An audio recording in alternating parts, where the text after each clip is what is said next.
Yeah, may as well just turn this into What If Week then, huh? Hey guys, MasakoX here.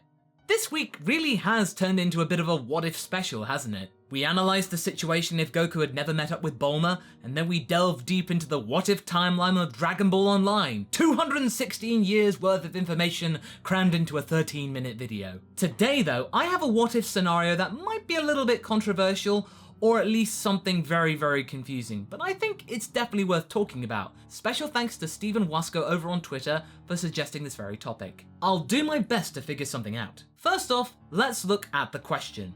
What if Piccolo fused with Kami before the Saiyan saga? If Piccolo Jr. merged with Kami after a fight to the death with Goku, his greatest enemy who killed his father?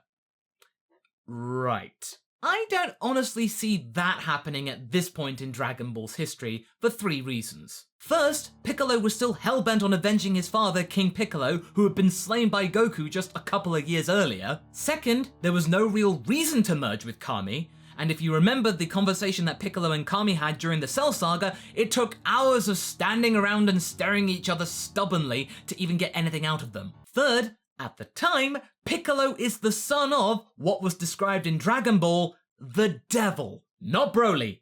No. Toriyama made King Piccolo not just to get his own back with his editor at the time, Kazuhiko Torishima, but to also truly invent a really bad guy, a true enemy for Goku to face. Piccolo and Piccolo Jr. were 2 of Toriyama's favourite characters at the time, simply for their place in the story and how they symbolize the 3rd act of Dragon Ball. Goku's battle with King Piccolo is actually one of Toriyama's favourite battles to have composed, because it gave him an idea about where the show was going in terms of how a fight was constructed. It gave him clarity and assurance.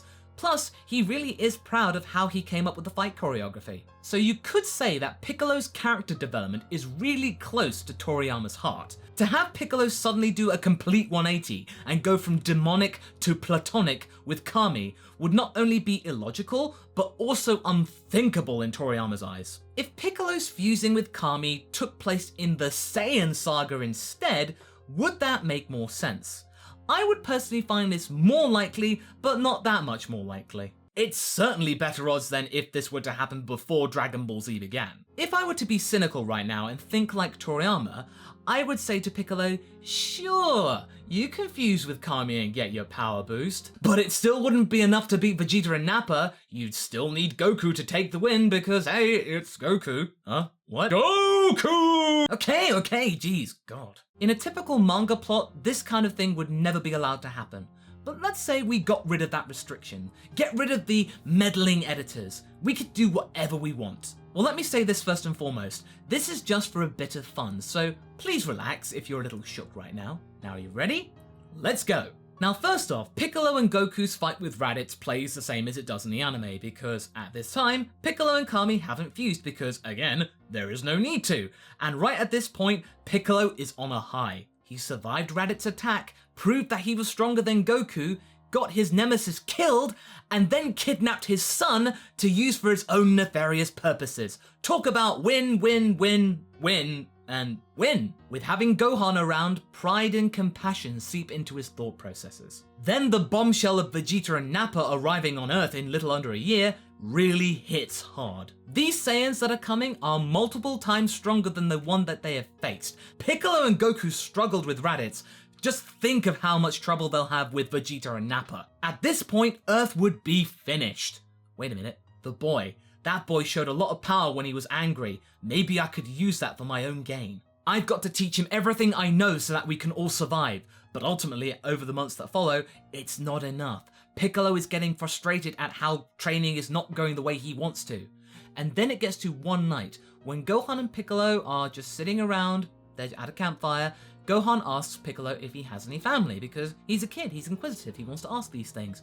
If this guy has kidnapped him, he might as well try and get to know him. At first, he chastises Gohan for asking such a stupid question, but he then relents to saying it's complicated, and then goes into detail about how he and Kami are connected. Kami can sense this emotional shift in Piccolo, and kind of gets excited that his way of thinking might be changed and that there might be some good in him. Kami asks Piccolo via telepathy to come to the lookout to discuss the upcoming Saiyan threat. Now, do you remember the dialogue that Piccolo and Kami had during the Cell Saga when they were talking about fusion?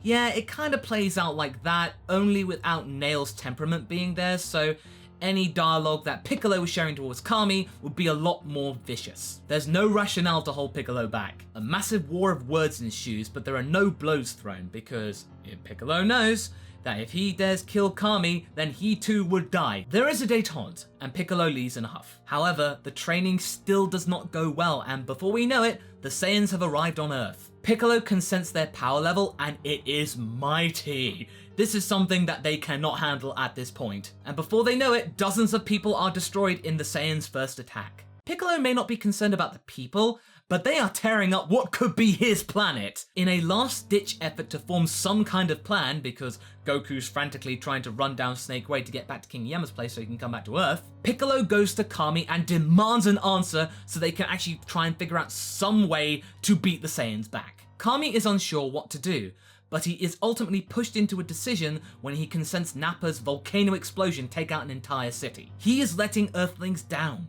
He cannot be having that. He thinks up an idea that kind of worked centuries ago. Namekian fusion. What? You mean reversing the process that Kami used to disconnect him with his evil self?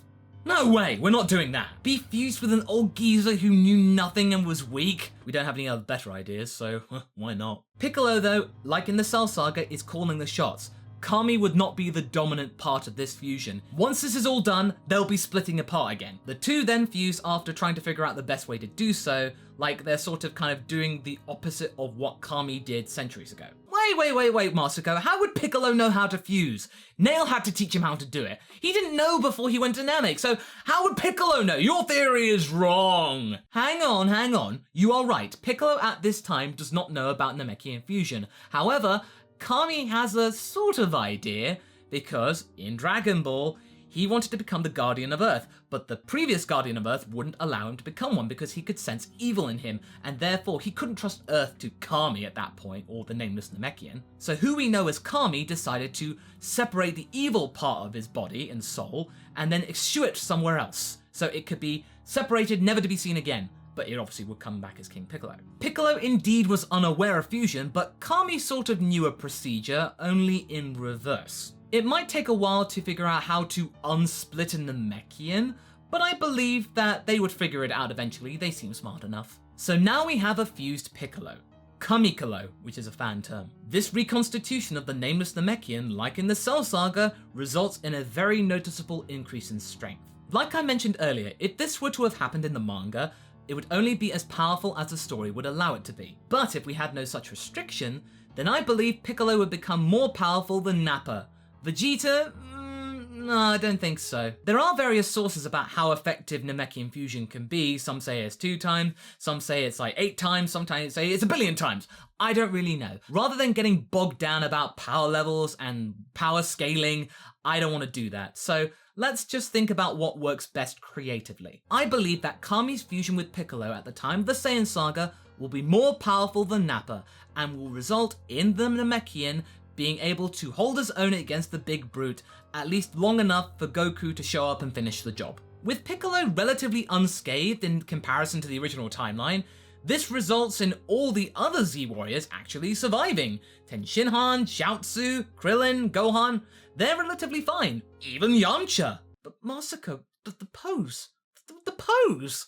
Yes, I know, the pose is something that we Dragon Ball fans hold dear, but in this scenario, it's sadly not meant to be. What about the Cybermen, Masako? Yeah, that's true, but I believe that Piccolo would have picked them off one by one and just like say, I don't want to waste time with these games, I want to get on with these Saiyans, because he would have been strong enough to take on them. So with all the Z Warriors still standing, albeit not at their freshest, Nappa down for the count, Vegeta is vastly outmatched and he has to make a decision. Either he takes them all on, or he uses his Powerball technique to turn himself into a great ape. But I believe that Goku would have stopped him in his tracks right there and demand a one-on-one fight. Because hey, it's Goku. Vegeta, also being a Saiyan, relishes this challenge. The others would be confused at Goku's decision to take Vegeta out on his own because they could all take him, but hey, it's Goku, he's just gotta go get that win. They could simply dogpile Vegeta, but no, Goku just has to fight him on his own. Ugh, he does make it hard, doesn't it, sometimes? The fight continues for the most part as it does in the anime, with all the other Z Warriors watching from the sidelines. Once Vegeta decides to pull the Powerball Great 8 combo, the others decide to step in and use various tactics to chop off Vegeta's tail, with Krillin's Destructo Disc actually doing something. Vegeta, like in the anime, abandons the Earth and Goku lets him go so he can fight him again. Because hey, all together now, it's Goku! Yeah, that's right, yeah. So the Z Warriors are all still breathing! Yay! Oh, okay, we still don't have Dragon Balls because Kami's not around anymore. He's now in Piccolo. So what do we do now? Popo knows. Popo always knows. Go to Namek and find answers there. That's what Popo suggested in the main anime. This time though, Krillin, Bulma and Gohan would have company. Piccolo would join them. Would Tenshinhan and Yamcha join the party? Well, maybe, but I honestly don't see that Namekian spaceship being able to take 7 people if you add Chaozu into the mix. I think they would either stay behind or go with Goku once he's ready to go. Perhaps those two train with Goku. That could be interesting, but then again, that gravity training that Goku does in that spaceship is really intense. I mean, we saw Yamcha try that in Vegeta's space pod and he could not even move.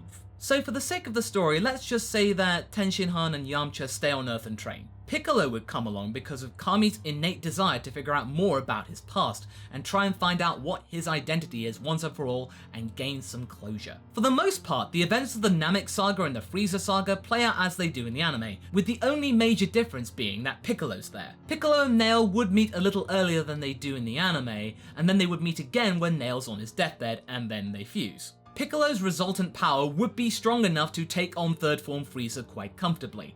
Final form Frieza though? I'm afraid no.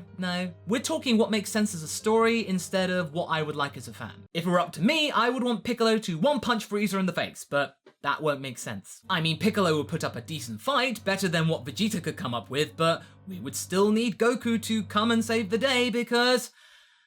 you know what, I'm not even going to finish that sentence. Now after that, I believe that events would then realign themselves with the original timeline. So there we go. If Piccolo had fused with Kami in the Saiyan saga, it would have actually created some very significant events that would have benefited the story. Piccolo and the Z Warriors wouldn't have died at the hands of Nappa and Vegeta, Piccolo and Kami would have found closure when it came to their origins, and third form Frieza would have been much easier to deal with, and then we could have gotten that out of the way and pretend it never happened. Despite this though, I believe that this change would have been negated by the time we got to the artificial human saga. By the time we get to Piccolo's fight with first form Cell, the difference between our timeline and the original timeline would have been negated. We'd pretty much be at the exact same point. Piccolo might have been able to womp numbers 19 and 20, but that was really not what the story had in mind for Piccolo. This was the point we were dealing with Goku's heart virus and Vegeta's ascension to Super Saiyan. I'm afraid that there's no place in the story for Piccolo and Namekians because this is the time where the Saiyans are first and foremost. Sorry Piccolo, not even your early fusion could hold back the march of the Saiyans.